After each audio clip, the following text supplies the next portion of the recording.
Number 7 here, we've got the quotient rule with negative exponents, and we're asked to simplify this. And you might say to yourself, boy, it looks pretty simple, but we've got a couple issues when we have the same base over itself, so we want to take care of this if we can. In this case, we will be able to. We also have negative exponents. We want to get those negative exponents out of there.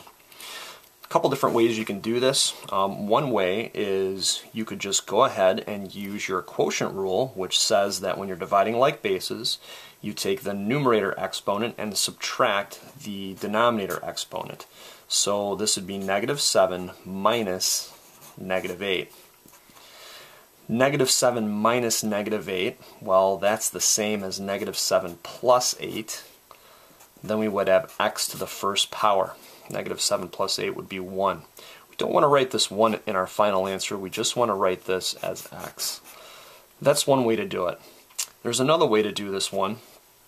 And if you look on the left-hand side here, what we can do with these negative exponents and the base is we can put them on the other side of the fraction. So this x to the negative 7 is going to come down to the bottom, and then the exponent will be 7. This x to the negative 8 will come up to the top, or the numerator of the fraction, and that becomes x to the 8th power. So remember, just keep the base the same, and your exponent is the one that's going to change signs.